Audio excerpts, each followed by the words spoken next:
Hi traders, welcome back. ഇന്ന് മാർക്കറ്റിൽ നല്ലൊരു ദിവസമായിരുന്നു. കാരണം കാര്യമായിട്ട് മൂവ്മെൻ്റ് ഒന്നും രാവിലെ ഇല്ല എന്നുണ്ടെങ്കിലും 2 മണിക്ക് ശേഷം നിഫ്റ്റിയും ബാങ്ക് നിഫ്റ്റിയും ഒക്കെ അത്യാവശ്യം നല്ലൊരു മൂവ്മെൻറ്റ് തന്നിട്ടുണ്ടായിരുന്നു. നിഫ്റ്റി 24,188 എന്നുള്ള ഇന്നലത്തെ ലെവലുകൾ ഹൈ ബ്രേക്ക് ചെയ്ത സമയത്ത് ഏകദേശം 120 പോയിന്റോളം അല്ലെങ്കിൽ 120 പോയിന്റിലധികം മാർക്കറ്റ് എന്ത് ചെയ്തു, മേലേക്ക് മൂവ് ചെയ്തു. കാര്യമായിട്ട് റിട്രേസ്മെൻ്റ് ഒന്നും തരാതെ തന്നെയാണ് മൂവ് ചെയ്തത്. ഒരു മാർക്കറ്റ് ഫോം ചെയ്ത ഒരു പാറ്റേൺ എന്ന് പറയുന്നതും മാർക്കറ്റ് ഡൗൺ സൈഡിലേക്ക് വരാനുള്ള സാധ്യത കാണിക്കാത്ത രീതിയിലായിരുന്നു. കാരണം ഹയർ ഹൈസ് മാത്രമാണ് എന്ത് ചെയ്തത്, മാർക്കറ്റിൽ ഫോം ചെയ്തത്. ഈക്വൽ ഹൈസ് ഫോം ചെയ്തു, അതേപോലെ ഹയർ ലോസ് ഫോം ചെയ്ത് മാർക്കറ്റ് എന്ത് ചെയ്തു, ഹൈഡ് എടുത്ത് വന്ന് കൺസോൾട്ടേറ്റ് ചെയ്തു. അതിനുശേഷം നല്ലൊരു ബ്രേക്ക് ഔട്ട്. അപ്പോൾ ഈ ഒരു ബ്രേക്ക് ഔട്ടിൽ നിങ്ങൾക്ക് ട്രേഡ് കിട്ടിയെന്ന് വിചാരിക്കുന്നുണ്ട്. ഇനി ഇന്നത്തെ മാർക്കറ്റിൻ്റെ ടോട്ടൽ ഒരു ഓവറോൾ വ്യൂ നോക്കുകയാണെങ്കിൽ മാർക്കറ്റ് ഓപ്പൺ ചെയ്തതിന് ശേഷം മാർക്കറ്റ് എന്ത് ചെയ്തു, താഴെ വന്നിട്ടുണ്ടായിരുന്നു 24,150 അല്ലെങ്കിൽ 140 എന്നൊക്കെ എന്ത് ചെയ്ത് 24,000 എന്നുള്ള റൗണ്ട് ലെവലിലേക്ക് ഫസ്റ്റത്തെ 2-3-5 മിനിറ്റിൻ്റെ ക്യാൻഡിൽ ഓർഡർ വന്നിട്ടുണ്ടായിരുന്നു.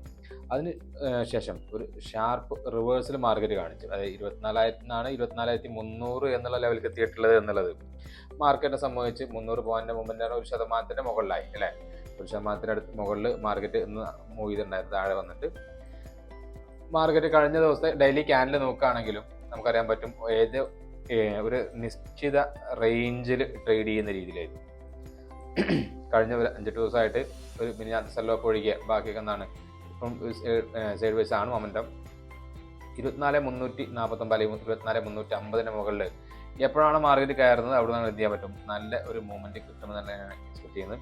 ഈ ഒരു ഹൈ എപ്പോഴാണോ മാർക്കറ്റ് ബ്രേക്ക് ചെയ്യുന്നത് അതിന് മുകളിൽ ഒരു 15 മിനിറ്റ് അല്ലെങ്കിൽ 5 മിനിറ്റ് ക്യാൻഡിൽ ക്ലോസിംഗ് അന്ന് മാർക്കറ്റ് മേലേക്ക് പോകാൻ എന്ത് ചെയ്യാൻ പറ്റും, നമുക്ക് നല്ല ട്രേഡുകൾ പ്ലാൻ ചെയ്യാൻ പറ്റും. അപ്പോൾ ഇനി നമുക്കുള്ള ഒരു ട്രേഡ് എന്ന് പറയുന്നത് ഈ റേഞ്ചിന് മുകളിൽ നാളെ ഓപ്പൺ ചെയ്യുകയാണെങ്കിൽ, അതല്ലെങ്കിൽ ഇവിടെ ഓപ്പൺ ചെയ്ത് കൺസോൾട്ടേഷന് ശേഷം അല്ലെങ്കിൽ പിന്നെ എന്ത് ചെയ്തു മാർക്കറ്റ് ബ്രേക്ക് ഔട്ട് ചെയ്താൽ എന്ത് ചെയ്യാൻ പറ്റും, 24,500 വരേക്കുള്ള ടാർഗറ്റ് പ്ലാൻ ചെയ്തിട്ട് ട്രേഡ് ചെയ്യാൻ പറ്റും. ഡൗൺ സൈഡ് ട്രേഡുകൾ പ്ലാൻ ചെയ്യേണ്ട ഡൗൺ സൈഡ് ട്രേഡുകളൊക്കെ 24,000 താഴെ മാർക്കറ്റ് വരികയാണെങ്കിൽ മാത്രം നോക്കാം, അല്ലെങ്കിൽ ഡൗൺ സൈഡ് ട്രേഡൊന്നും പ്ലാൻ ചെയ്യണില്ല. ഇനി നിഫ്റ്റിയുടെ കേസിൽ, നിഫ്റ്റി ബാങ്കിൻ്റെ കേസിലും സെയിം സിനാരിയോ ആണ്. ഫസ്റ്റ് ഓപ്പൺ ചെയ്ത ക്യാൻഡിൽ ഡൗൺ സൈഡ് വന്നു, അതിനുശേഷം എന്ത് ചെയ്തു, മാർക്കറ്റ് ഷാർപ്പായിട്ട് റിക്കവർ ചെയ്തു എന്നുള്ളത് തന്നെയാണ്. പക്ഷേ ആ ഒരു നിഫ്റ്റി റിക്കവർ ചെയ്ത ഒരു സിനാരിയോ ബാങ്ക് നിഫ്റ്റി കാണിച്ചിട്ടുണ്ടായില്ല. ബാങ്ക് നിഫ്റ്റി കാണിച്ചത് 2 മണിക്ക് നിഫ്റ്റിയുടെ കൂടെ തന്നെ എന്ത് ചെയ്തു, 51,800 52,193 എന്നുള്ള ലെവലിലേക്ക് മാറി ഷാർപ്പായിട്ട് റിക്കവർ ചെയ്ത് പോയി. അതായത് ഇന്ന് പോസിറ്റീവായിട്ട് ക്ലോസ് ചെയ്തു എന്ന് മാത്രമാണ് എന്ത് ചെയ്തുള്ളത്, നിഫ്റ്റി ബാങ്കിനെ സംബന്ധിച്ച് ക്രിയേറ്റ് ചെയ്തിട്ടുള്ളത്. ഇനി 52,300 ഈ ലെവൽ 52,220 ഈ ലെവൽ ബ്രേക്ക് ചെയ്യാൻ നമുക്ക് ചെയ്യാം. ഇതിൽ നമുക്ക് 52,438 അല്ലെങ്കിൽ 600 വരേക്ക് നമുക്ക് ടാർഗറ്റ് ചെയ്യാൻ പറ്റും. ഒരിക്കലും എന്ത് ചെയ്യാൻ പറ്റില്ല, നമ്മൾ ഈ ഒരു ലെവലിൽ ട്രേഡ് ചെയ്യുന്നില്ല. ഈ ലെവലിൻ്റെ താഴെ 690 താഴെ വന്നാൽ നമ്മൾ ഡൗൺ സൈഡ് ട്രേഡ് പ്ലാൻ ചെയ്യുന്നു. അതല്ലെങ്കിൽ എന്ത് ചെയ്യുന്നുള്ളൂ, നമ്മൾ ഇതിൻ്റെ മുകളിൽ ബ്രേക്ക് ഔട്ട് കിട്ടുകയാണെങ്കിൽ മേലേക്ക് ട്രേഡുകൾ പ്ലാൻ ചെയ്യുന്നു. വലിയ ഗ്യാപ്പ് ഈ ലെവലിലൊക്കെ ഗ്യാപ്പ് ഓപ്പൺ ചെയ്യുകയാണെങ്കിൽ ഒരു പുൾ ബാക്കിന് ശേഷം നമ്മൾ മേലേക്കുള്ള ട്രേഡുകൾ പ്ലാൻ ചെയ്യുന്നുള്ളൂ. അതിന് മുമ്പ് നമ്മൾ ട്രേഡ് പ്ലാൻ ചെയ്യുന്നില്ല. ഈ ഏരിയ നമ്മൾ ട്രേഡ് ചെയ്യാൻ ഉപയോഗിക്കുന്നില്ല. ഈ ഏരിയക്കകത്ത് മാർക്കറ്റിൽ നിന്ന് എന്ത് ചെയ്യാം, കൺസോൾട്ടേഷൻ പിന്നെ നിൽക്കാന്നുള്ളതുകൊണ്ട് ഈ ഏരിയ നമ്മൾ ട്രേഡ് ചെയ്യാൻ ഉപയോഗിക്കുന്നില്ല. നമ്മൾ ഒന്നല്ലെങ്കിൽ ഇതിന് താഴെയാണെങ്കിൽ ഡൗൺ സൈഡ് ട്രേഡ്, അതല്ലെങ്കിൽ ഇതിന് മുകളിലാണെങ്കിൽ മേലേക്കുള്ള ട്രേഡ്. പ്രോബബിലിറ്റി എന്ന് പറയുന്നത് ഏറ്റവും കൂടുതൽ മേലേക്ക് വരാനാണ് എന്നുള്ളതുകൊണ്ട് കോൾ സൈഡിലുള്ള ട്രേഡുകളായിരിക്കും ഏറ്റവും കൂടുതൽ ഇമ്പോർട്ടൻസ് കൊടുക്കുന്നുണ്ടാവുക. അതേപോലെ ഇന്നും വിക്സ് പതുക്കെ ഷൂട്ട് ചെയ്തിട്ടുണ്ടായിരുന്നു ലാസ്റ്റ്. അപ്പോൾ എന്തുകൊണ്ടാണ് എന്നുള്ള ഐഡിയ കിട്ടിയില്ല. പക്ഷെ എന്നാലും വിക്സ് കയറുന്നുണ്ട്. ഓവറോൾ എല്ലാം പിന്നെ സ്റ്റോക്കുകളും പോസിറ്റീവായി തുടങ്ങിയിട്ടുണ്ട്. അപ്പോൾ ഒരു പോസിറ്റീവ് മൊമെൻറ്റ് കിട്ടുകയാണെങ്കിൽ നാളെ സാധ്യത എന്ന് പറയുന്നത് ഈ ഒരു ഹൈ ബ്രേക്ക് ചെയ്യാനാണ്, മേലേക്ക് പോകാനാണ്. നല്ല എൻട്രികൾ കിട്ടുകയാണെങ്കിൽ എന്ത് ചെയ്യാം, നമുക്ക് കോൾ സൈഡിലേക്ക് എൻട്രി പ്ലാൻ ചെയ്യാം. ഇനി ഈ ഒരു ലെവലിൻ്റെ മുകളിൽ നമുക്ക് മാർക്കറ്റ് വരുന്ന സമയത്ത്, അപ്പം ഇവിടെ മാർക്കറ്റ് നാളെ ഓപ്പൺ ചെയ്യുന്നത് ഈ ലെവലാണ്, അല്ലെങ്കിൽ ഈ ലെവലിലേക്ക് ഓപ്പൺ ചെയ്യുകയാണെങ്കിൽ ഏകദേശം 1% മുകളിൽ മാർക്കറ്റ് മൂവ് ചെയ്തു എന്നുള്ളതാണ്. ഫസ്റ്റ് ഫുൾ ബാക്ക് വന്നതിന് ശേഷം മാത്രം എന്ത് ചെയ്യുക, ട്രേഡ് ചെയ്യാം.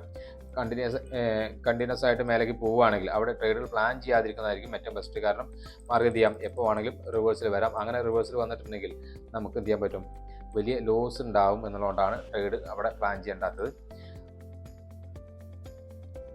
പിന്നെ നിഫ്റ്റിയും ഏകദേശം സെയിം സിനാരിയോ, നിഫ്റ്റി ബാങ്കിൻ്റെ സെയിം സിനാരിയോ ക്രിയേറ്റ് ചെയ്തു എന്നുള്ളതുകൊണ്ട് നമുക്ക് എന്ത് ചെയ്യാം, 24,126 മുകളിൽ ഇതിലും നമുക്ക് മേലേക്കുള്ള ട്രേഡുകൾ പ്ലാൻ ചെയ്യാം. 24,250 24,360 എന്നുള്ള ലെവലുകൾ ടാർഗറ്റ് ചെയ്യാം. വലിയ ഗ്യാപ്പ് അപ്പുകളും ഗ്യാപ്പ് ഡൗണുകളാണ് മാത്രമാണ് എന്ത് ചെയ്യുക, നാളെ നമ്മുടെ മാർക്കറ്റിനെ എഫക്റ്റ് ചെയ്യുക. ഫ്ലാറ്റ് ഓപ്പണിംഗ് ആണെങ്കിൽ നമുക്ക് ട്രേഡ് ചെയ്യാൻ ഈസിയാണ്. കാരണം ലെവലുകൾ ബ്രേക്ക് ചെയ്യുന്ന സമയത്ത് എൻട്രികൾ പ്ലാൻ ചെയ്താൽ മതി എന്നുള്ളത് തന്നെയാണ്. ഇത്രയൊക്കെ തന്നെയാണ് നാളേക്കുള്ള നമ്മുടെ മാർക്കറ്റിൻ്റെ അനാലിസിസ് എന്ന് പറയുന്നത്. നിങ്ങളൊന്ന് ട്രൈ ചെയ്ത് നോക്കുക, നിങ്ങളൊന്ന് പ്ലാൻ ചെയ്ത് നോക്കുക. ഇന്ന് തന്നെ പ്ലാൻ ചെയ്യുന്ന നാളേക്കുള്ള ട്രേഡ് എങ്ങനെ ആയിരിക്കും എന്നുള്ളത്. അതിനനുസരിച്ച് ട്രേഡ് കിട്ടുന്നുണ്ടെങ്കിൽ നിങ്ങൾക്ക് എന്ത് ചെയ്യാം, പ്രോപ്പർ റിസ്ക് റിവാർഡിനനുസരിച്ച് നിങ്ങൾക്ക് ട്രേഡ് എടുക്കാൻ പറ്റും. അതല്ല എന്നുണ്ടെങ്കിൽ ട്രേഡുകൾ ചെയ്യാതിരിക്കുക. കാരണം ഈ ഒരു മാസം ഡിസംബറിൽ പൊതുവെ വോളിയം കുറവായിരിക്കും മാർക്കറ്റിൽ. FIIs ആയിക്കോട്ടെ, മറ്റുള്ള ഇൻസ്റ്റിറ്റ്യൂട്ടുകളായിക്കോട്ടെ ട്രേഡ് ചെയ്യാത്ത സമയമാണ് എന്നുള്ളതുകൊണ്ട് പൊതുവെ വോളിയം കുറവുള്ള സമയമായിരിക്കും പിന്നെ ഡിസംബർ എന്ന് പറയുന്നത്. അപ്പോൾ ഇനി ജനുവരി പകുതിക്ക് ശേഷം മാത്രമായിരിക്കും മാർക്കറ്റ് വോളിയം കയറാനുള്ള സാധ്യത സാധാരണ ഉണ്ടാകുന്നത്. അങ്ങനെയാണ്. ഇനി എന്തായാലും വീഡിയോ നിങ്ങൾക്ക് ഇഷ്ടപ്പെട്ടു എന്ന് വിചാരിക്കുന്നുണ്ട്. വീഡിയോ ഇഷ്ടപ്പെട്ടിട്ടുണ്ടെങ്കിൽ തീർച്ചയായും ലൈക്ക് ചെയ്യുക.